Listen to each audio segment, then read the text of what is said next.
Kalau aku harus dicap anak durhaka demi generasi yang lebih sehat, aku terima. Kenapa aib keluarga nggak boleh diomongin, tapi luka terhadap anak-anak yang jadi korban dari orang tuanya dianggap wajar? Budaya kita ngajarin luka dalam keluarga itu nggak boleh dibahas, itu aib yang harus disimpan. Padahal diamnya kita bikin orang tua yang gak bertanggung jawab merasa tindakan mereka itu gak apa-apa. Tindakan mereka itu adalah sesuatu yang normal. Yang diangkat atau yang disalahkan selalu topik-topik tentang pelakor. Padahal banyak banget anak-anak yang gak berdosa yang jadi korban dari orang tuanya sendiri. Orang tua yang emosinya gak terkontrol, orang tua yang suka mengeluarkan kata-kata yang menyakitkan pada anaknya, orang tua yang manipulatif, orang tua yang selalu mengasih ekspektasi yang terlalu tinggi bagi anak-anaknya, orang tua yang bahkan gak hadir dalam kehidupan anak-anaknya, orang tua yang juga memeras anaknya sendiri. Kamu terkejut, banyak banget kasus kayak gini, bahkan di sekeliling aku. Kalau kita gak bersuara, kita tumbuh dan merasa bahwa itu adalah sesuatu yang wajar. Oh, orang tua tuh memang boleh bertindak seperti itu. Padahal luka yang kita rasakan sebagai anak itu serius dan itu berpuluh-puluh tahun kita rasain. Dan luka itu adalah luka yang valid. Kita boleh marah saat kita diperlakukan gak adil. Kita boleh sembuh tanpa harus menjelekkan atau menyalahkan orang tua kita. Aku gak bicara ini untuk menjatuhkan orang tua. Aku bicara ini demi anak-anak yang bisa tumbuh dan tumbuh tidak merasa sendirian seperti aku dulu. Dan kalau itu membuat aku disebut sebagai anak yang durhaka, nggak apa-apa, aku terima. Asal rantai luka ini berhenti di aku. Aku pernah jadi cewek brengsek. Hurt people, hurt others. Waktu aku kecil, aku sering banget menyaksikan papaku selingkuh. Dia pernah bawa pacarnya ke rumah di mana tempat rumah itu adalah tempat tinggal aku dan mamaku, dan saat itu dia juga masih nikah. Gak cuma bawa pacar ke rumah, dia juga minta aku untuk nawarin pacarnya untuk makan.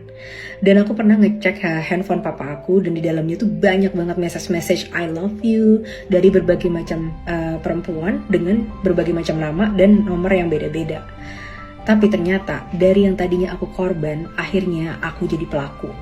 Waktu aku remaja sampai di awal 20 tahunan, aku ngebuat cowok-cowok jatuh cinta sama aku, dan setelah itu aku tinggalin mereka.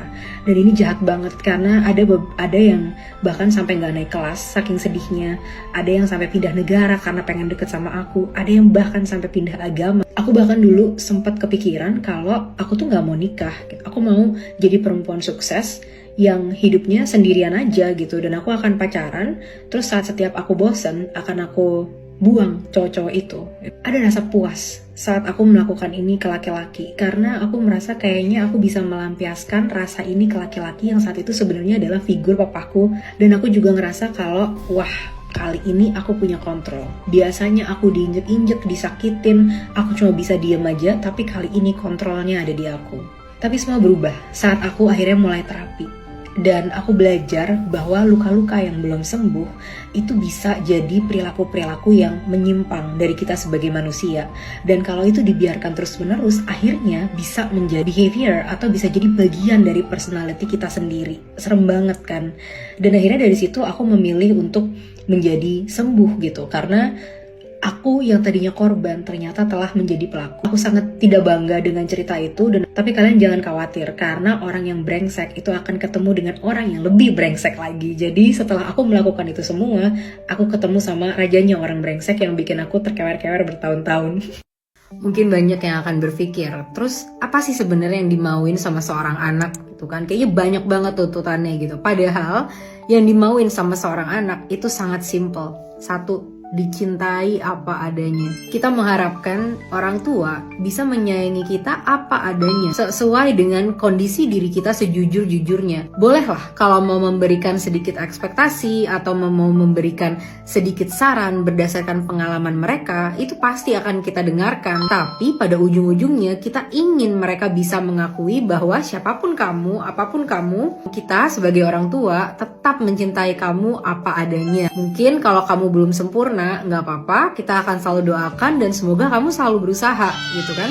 Dicintai apa adanya, itulah harapan kita sebagai anak. Karena siapa lagi di dunia ini yang bisa mencintai kita apa adanya selain orang tua kita sendiri gitu kan. Dan apalagi setelah yang digaung-gaungkan di masyarakat bahwa orang tua itu kasih sayangnya sepanjang hayat dan lain sebagainya. Ya itu yang kita harapkan, bener-bener apa yang ada di norma budaya. Yang kedua, divalidasi. Segala perasaan kita, baik itu sedih, baik itu marah, baik itu kecewa, kita ingin bisa didengarkan oleh orang tua kita. Kita ingin bisa mereka menempatkan diri mereka di posisi kita dan memahami apa yang sedang kita rasakan. Walaupun mungkin perasaan itu tidak seperti yang mereka harapkan, tapi perasaan siapapun adalah valid.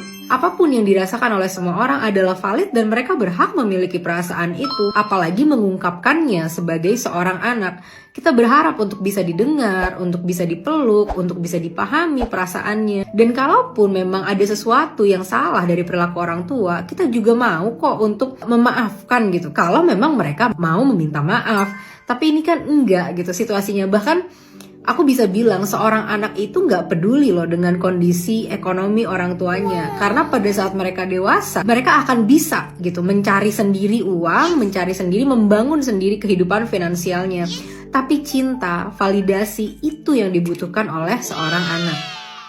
Ini ada pertanyaan bagus banget dari seorang tante gitu ya terhadap ponakannya, yang ponakannya ini mengalami fatherless yang aku juga alami. Dan tante ini bertanya saya harus gimana gitu ya. Pertama-tama makasih banget dia ada buat anak itu, karena sulit untuk berada dekat dengan orang yang kita tahu tuh situasinya menyedihkan. Lebih enak sebenarnya kita menghindar karena itu lebih mudah. Nah dengan Kak bertanya gitu ya kayak aku harus gimana, itu aku udah sangat terharu, tersentuh, bangga banget dan merasa beruntung ponakan kakak punya tante yang sangat peduli seperti kakak. Nah, harus gimana menghadapinya? Ada konotasi yang salah di masyarakat kita, yaitu kalau orang lagi sedih, orang lagi bergejolak, itu kita harus tenangkan gitu. Ya, kita harus hentikan kesedihannya.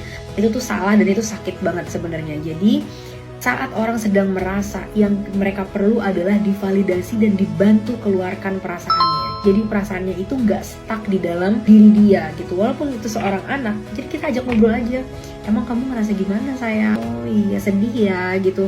Ngerti sih tante rasanya. Emang kalau misalkan kamu denger lagu itu apa sih yang kamu rasain gitu. Jadi kita tanya aja biar dia mengeluarkan perasaannya. Kalau dia nangis gimana? Kita nangis juga aja sama dia juga nggak apa-apa gitu. Kita peluk dia dan lain sebagainya. Jadi perasaan itu perlu dirasa. Perasaan itu seperti tamu di dalam badan kita yang dia datang untuk bertamu sebentar. Kalau kita welcome, kita rasakan, dia akan pergi setelah itu.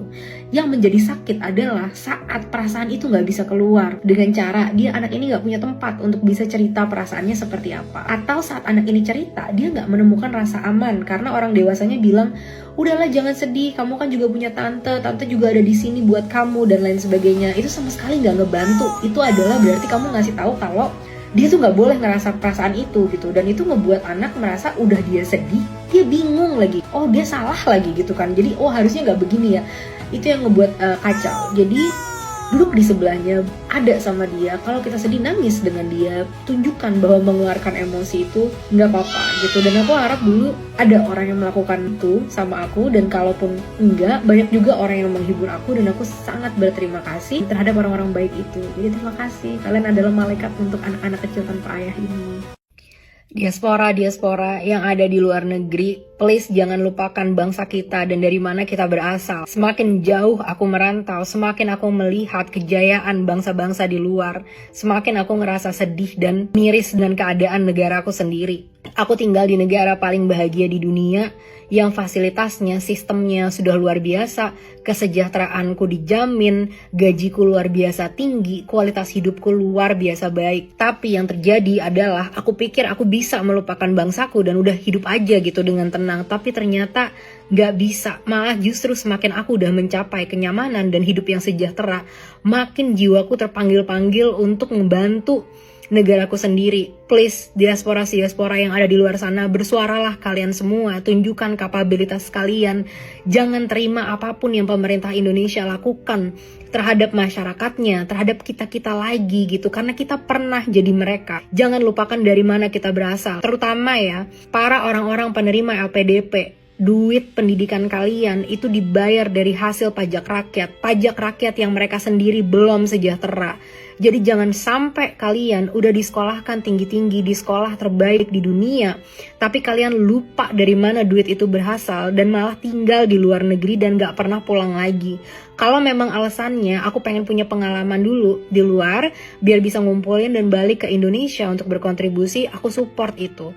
Tapi aku lihat banyak banget orang-orang yang dapat LPDP dan malah menetap di luar negeri dan gak mau pulang lagi. Ingat ya, pendidikan kalian itu dibayar dari pajak rakyat. Kalian bisa ada di tempat kalian sekarang karena perjuangan dari rakyat Indonesia.